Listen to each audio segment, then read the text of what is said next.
to see the young mini-leaguers on the screen there. We'll be seeing them a little later on in the program, not necessarily those young people. Welcome to the Kellogg's Junior Supporters Club program. We have a special guest, and I'll introduce him to you a little later on. We also have a star profile a little later on as well, and we're going to have a look too today at a young man by the name of Peter Motely. Now, it's not a star profile, but this young man made his debut a couple of weeks ago, and we're going to find out what it's like to actually run out on the field for the first time in a young player's career. But right now, let's have a look at scores from all grounds of the games that were played here in Adelaide yesterday. Centrals, 23 goals 12, 150 points. Defeated North, 17 goals 15, 117. Quite a good win to Centrals. Norwood, 17 goals 12, 114 points. Defeated Woodville, 15 goals 14, 104. And pretty disappointing for Woodville because they came very, very close to pulling that one off. Glenelg, an incredible win, 32 goals 16. That's right, 32 goals 16, 205 points. West, poor old West, 11 goals 17, 83. Sturt, 17 goals 7. Good kicking this week from Sturt, 109 points. South, 11 goals 18, 84. And of course, Port and Torrens play today. That game is going to be played at Football Park, and you can see that, of course, this afternoon on Channel 7 if you can't get down there. Well, part of the game at least. Sturt on top, 16 points at the premiership table there.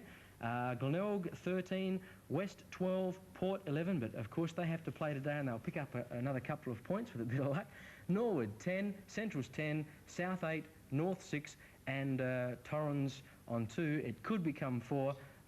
I doubt it though. Woodville still to get started, as I said last week, and I think the week before that, for season 1982.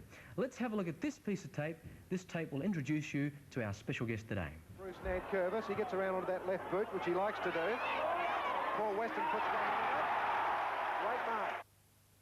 Yes, that was a great mark, and I'd like to welcome Paul Weston to our program today. Welcome to the show, Paul. Thanks very much, Dean. It doesn't seem you're very biased to Port Adelaide by any... Well, I try not to be biased, but once again, I'd be telling lies if I didn't, you know, say I barracked for Port. Right. But I wish Torrens every success today, except perhaps the 2 points. The game between South Australia and Victoria, the game you captained, and we saw you there in the State Guernsey, it was a fantastic game. It was a pity we didn't pull it off, but how did you feel yourself about that game? Oh, it was a tremendous game to play, and probably the best game that, that I've participated in Adelaide. Probably the only one that would better that was the one against Western Australia in Perth in '79 when we won. But the game had everything: high marking, great tackling, long kicking, tremendous goals. It was just a tremendous advertisement for football. Yeah, it was. I think it's one of the best games I've seen in my life, actually. Very quickly, you know, Glenelg are doing very well. A massive win yesterday over West Adelaide, and particularly a great quarter, the second quarter.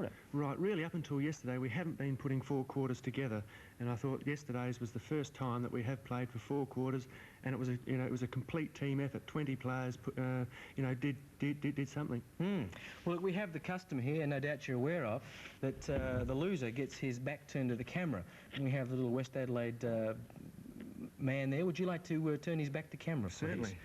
And condolences to all West Adelaide supporters, but of course, as you can imagine, Paul was rather glad to be turning that one around. Well, look, we're going to have a look now at the right way segment, and this week we're looking at chest marks, okay? Chest marks. Ball falls from his hands, and the umpire allows that to play on. Platten, Vivian, Wright, and across to Robertson, who's come on again into the goal square is Edwards, and Edwards just pops through the simplest of goals. Well done, Central Districts, working very hard. Well, that's a great piece of play by Central's, Paul. Capped off with a very simple chest mark, but very effective. That's right. Even though it was a simple chest mark, Dean, he still did it correctly. He put his knees up. And also have a look at Wilbur Wilson here, that he's talking to him all the time. He tells him he's clear, play on, and kick a goal. That's right. Notice, even in that situation, Edwards' knee came up and his arms and hands were right around that ball so he wouldn't lose it. That's right. We'll be looking at chest marks in our coaching segment coming up a little later on. Teaching you exactly how to make them. No doubt you know, but it's good to have revision at times, isn't it? Because it's one of the simplest marks to make in league football, but mind you, if you don't pull it off, it's one of the simplest marks to get booze for too. Let's take a break. We'll come back with a bit more here in the Kellogg's Junior Supporters Club.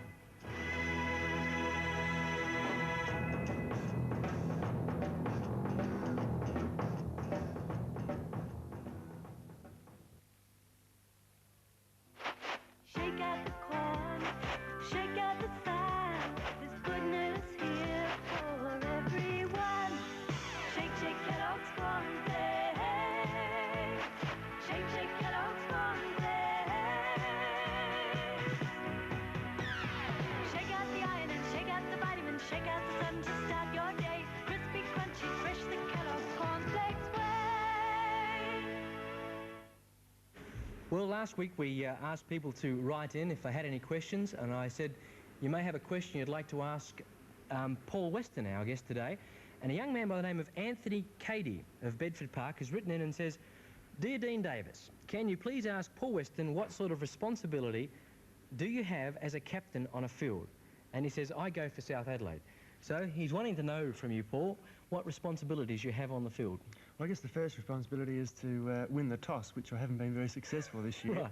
But apart from that, no, mainly to gee the boys up all the time, to encourage, to criticise when there is criticism deserved, but mainly to make sure everything's going smoothly out on the ground. It's quite a responsibility to carry, though, isn't it? Oh, yes, but I think that, in today's football, it's good to have, say, 18 leaders. Really, it's just a number on your back, and I feel that, the real good sides of today have 18 leaders. Right. Speaking of numbers on the back, we have your first Guernsey that you wore with Glenelg, number 28. Does it seem a long time ago since you wore that Guernsey? It certainly does. I can remember it as if it was yesterday, the time I got presented with it. It was by the famous tiger from Richmond, and that was Jack Dyer. Right. Well, look, speaking about... well, first of all, before I say anything else, I want to say thank you very much, Anthony, for that letter, and to encourage you, we'd like to send out a flag to you. And we've got a double blue flag here. We won't be sending that one out because we know you're a South Adelaide supporter, but we'll get that one in your colours, all right? But there we are. Great flag. They're a new idea, and I saw some at the football yesterday myself. But we'd like to thank Peter Motely too. No, not Peter Motely, Jeff Motely, because Jeff Motely gave me the idea of asking questions like this, and he's going to come up with some football Guernseys and whatever. But speaking about Jeff Motely, his son Peter Motely made his debut only a few Saturdays ago against Glenelg, in fact, and we thought we'd talk to him to find out what he actually felt about playing his first game. Great, Dean. I was a bit nervous when I first found out, but I felt good once I was out there. In what way were you nervous? The fact that I was going to be out playing with league players that I've always idolised, players like Rick Davies and Jim Darrington, players like that that I was going to be playing with, that made me nervous. It wasn't an easy game to come in on. It was against Glenelg, wasn't it? Pretty difficult. It was an important one because I think it meant top position at that time, and that made me even more nervous. What did you actually feel like when you went out on the ground? You were sitting on the bench for the first part of the game, but what was going through your mind? I was a little bit overwhelmed when I first sort of ran out. I was on the bench and I think we were down by about 6 goals in the first quarter, and the crowd was huge. I heard they making a fair bit of noise, and when I first ran out, I think I was just more overwhelmed than anything. A lot of butterflies in the stomach, I presume. Yeah, fair few. Once you were out there and got over that initial, sensation, what was it like? It was good. I managed to settle down with the help of a lot of the other players around me, and I enjoyed it, although they hit a little bit harder and they tackled a little bit quicker. It was good. Are you conscious of the crowd when you're out there, the noise the crowd makes? To start with, but once you start concentrating on it, on what you're there for, you don't really notice the crowd after a while. All right, what about ambitions now? Ambitions? My immediate ambition would be to hold a league position, and I'd also like to see the premiership this year. A great young man and has a great future. You must have been impressed when he came out on the field against you those few weeks back. My word, he came on, as he said, when we were 6 goals up. It looked as if we had control of the game, and what impressed me, more than anything with him, Dean, was that he was so cool under pressure. It wasn't as if he was playing his first game. It looked like he was playing his 101st. Right. He wears number 2, and whenever I see that Guernsey, I think of Keith Chessel, who played for Sturt a long time ago. But he bears a very strong resemblance, not so much up close, but on the field. Just looking at a couple of those snippets of film there, you would have thought it was Keith Chessel. That's right. I know he's going to be a great player. Well, in fact, so great is he already that we've actually selected one of his marks today as the mark of the day. That'll be coming up later on in the program. Speaking of marks, it's time for our coaching segment, and today, of course, we're looking at chess marks. Have a look at these examples. It's a beautiful kick too. Finds Trevor Rowe in front of Chris Radbane. Edwards sees Mobbs on his own at centre-half forward within kicking distance for Dean Mobbs. Beautiful kick by Cousins. How's that for a big man? Magnificent. It's a buy thing. The kick is to full forward, but not well put. In towards now Luders.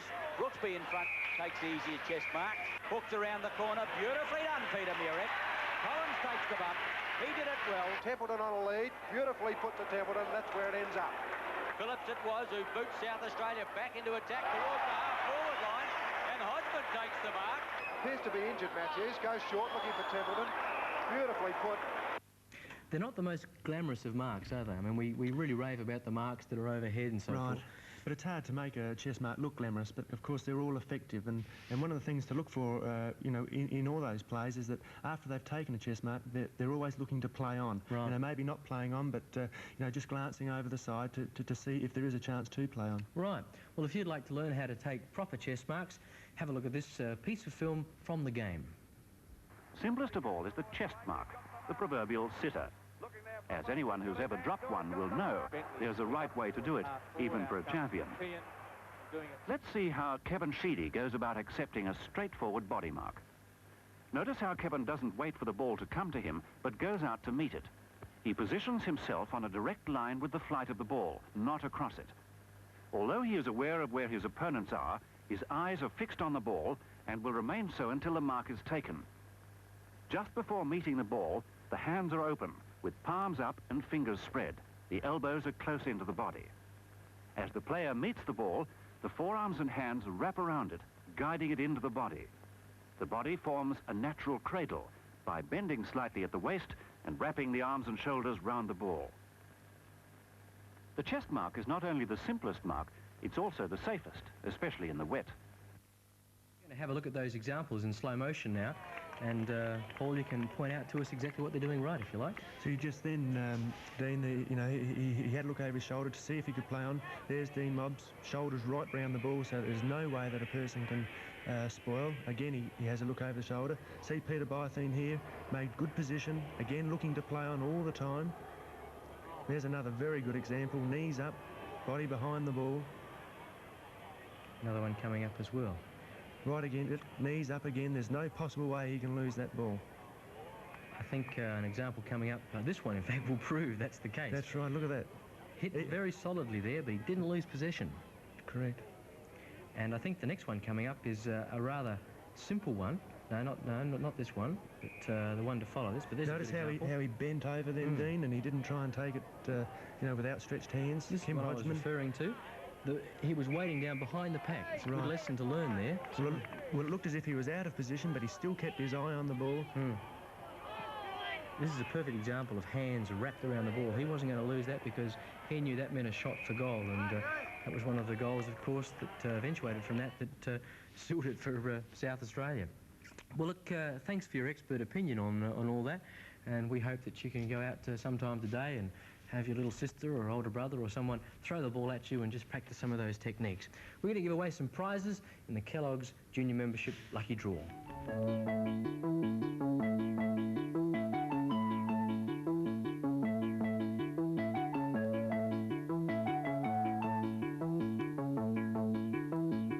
I'm surprised at the number of people that come up to me when I'm at the football and places like that and say, "Dean, we'd really like to join the Kellogg's Junior Supporters Club." And I say, well, all you have to do is look at a pack of Kellogg's cornflakes, and on the side, you'll see that there's a spot that you must fill in. It's got your name and address required there, your postcode, your age, your date of birth. They even want to know whether you're a male or a female, and they want to know which club you support. And I think they want to know how many kilometres you live from the oval that you barrack for. Well, not the oval you barrack for, but the team you barrack for. And I think they use that to do their own research. But there we go. All you have to do is fill in that entry form.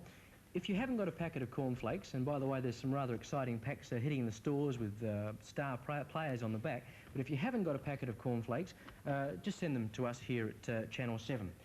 And if you are a member, you're eligible to win prizes. And here are some lucky winners. Screen in just a few moments' time, but have a look at some of the prizes you can win. 00135500. That person has won the Polwarth footy jumper. Congratulations. 000833100. You've won the Sierra Print mirror. 0044 7800, you have won the Stevens pendant. Congratulations. And 0088 900, you've won the souvenirs cap and badge. Now, if you think your number appeared on the screen, we'd like you not to ring Channel 7, even though it's nice to talk to you. Please ring 271 1511. Ask for Tony Becker. And don't ring this morning. You might wake him up. Ring next week. And if you haven't got the telephone and you think your number appeared on the screen, look in the news, in the Football Extra section, in the Kellogg's Star Profile. Speaking of Star Profiles, that's coming up a little later on, and we're looking at Mark Norsworthy today. But right now, we're going to take a break.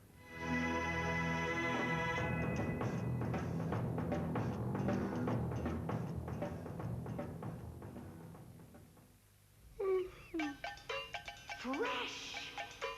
Crisp! Snap, crack, and pop! Snap, crack, and pop! Fresh and crisp! Snap, crack, and pop!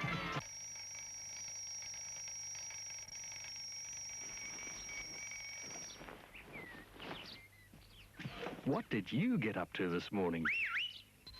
Kellogg's Rice Bubbles. The real thing makes a smile all over, that refreshing taste of Coca-Cola. Have a Coke and a smile.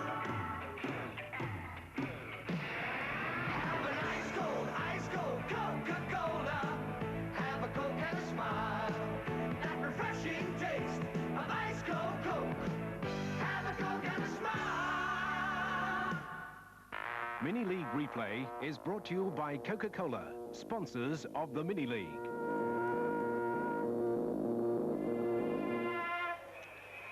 Glenelg versus West Adelaide in the Coca-Cola Mini League, the Glenelg Oval. Representing Glenelg, we have Christie's East Primary School representing West Adelaide West Beach. Westies are on 1 point. And it's heading up into that area again for them to score, Robert. Sheffield has just kicked the ball into the full forward area, and a beautiful mark there by Westland. He looks very much like Michael Smith, the centre-half forward for West Adelaide, except he kicks with his other foot. That's his left foot. It's a screw punt, and it's got the distance, Dean. It's a beautiful kick. Westies move to 1-1. Glenelg still to score. That was a lovely mark by that young man. He put his hands up nice and tall, stretched high for the ball, spread his fingers out, wrapped the fingers around the ball. It was very well done indeed. Just waiting to get the ball back now. It's been a very interesting game. Westies have been into attack for a lot of it. Yes, players to do well for Westies have been Sheffield, I would say, Oxenberry and Dimitri. They've all been putting in very good games. And Cabinet also has had a couple of kicks up in that forward line. But the Glenelg forwards haven't had much opportunity at the moment. It hasn't been there. And it's off hands, and maybe this time Glenelg going into attack through Butcher. It's to centre-half forward. Can number 5 for Glenelg bring it in? No, it's Boots for Westies, who beats it up to towards the centre there. Glenelg have the run with Quinn. Yes. Glenelg still in possession. Number 4 there for Glenelg in Butcher. Ball's handballed out again, back towards Harrison. He can't take it. It's a bit of a fumble at the moment. People are trying to knock it on rather than take possession. And finally, Dimitri puts it onto his boot and kicks it up to that half-forward line for his team. Glenelg handballing the ball away. A lovely pick-up there by the Glenelg player in Moroney. Well done, young man. That was a beautiful take, and he ran onto his leg. Glenelg getting a free kick.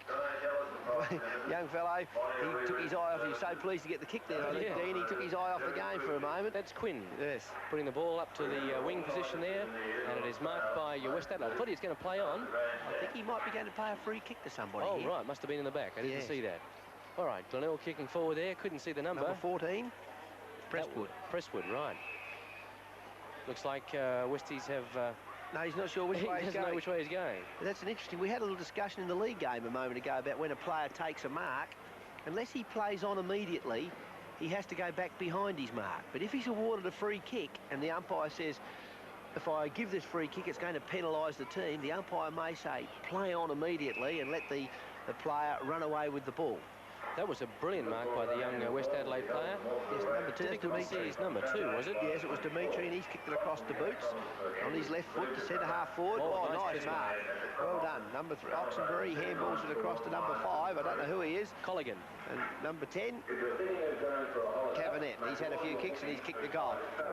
Well, that was good football there, fellas. Congratulations. We have 2 young men from each of those teams. We have Jamie Freeman from Glenelg. Good to have you with us, Jamie. Jamie was wearing number 7, and we saw him on the screen there a while ago. And Michael Oxenbury, number 3, who was playing for West Adelaide. Thanks. But who barracks for Glenelg. Yeah. It must be hard playing for Westies when you barrack for Glenelg. Yeah. Did you enjoy the game today? Yeah, great game. It was a good win to Westies. What do you put your win down to?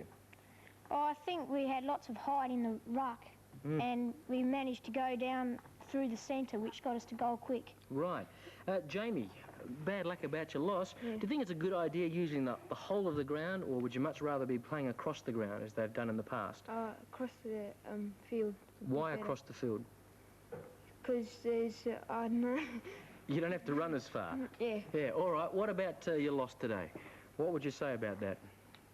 They certainly had the height and that, and more speed than us.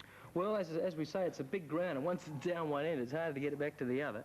But we'd like to thank you, gentlemen, for coming in today and sharing with us about that particular game. And we're going to give you each 2 dozen cans of Coke, not for both of you, I mean, to drink, but we're going to get you to take them back to your other teammates and so forth. All right, thank you very much for coming in. And sit with me now and watch this next mini-league replay. It's the game from Football Park, the game Sturt versus South.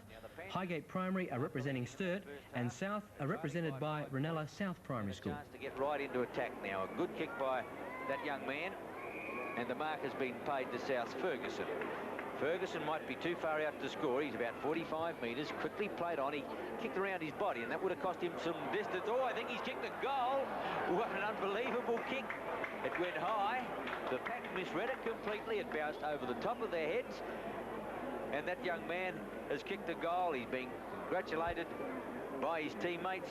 And Ferguson kicks a goal for South Adelaide, and the Panthers are back in front. 2 goals to South Adelaide, 2-1 Sturt.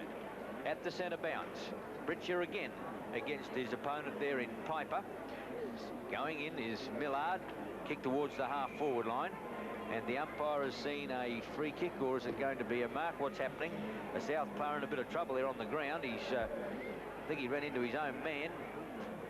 Merchant of South Adelaide has the free or the mark. Taken away by Teusner. A little slow to get rid of the ball, and that's one thing you've got to do. Once you can feel that tackle coming, you've either got to give a handball or kick it. Get rid of it very quickly. South to the half-forward line. In fact, they've gone out wide. It's taken out there by Norris. Norris's kick is high, in towards full forward, but barging his way through Britcher. Good mark.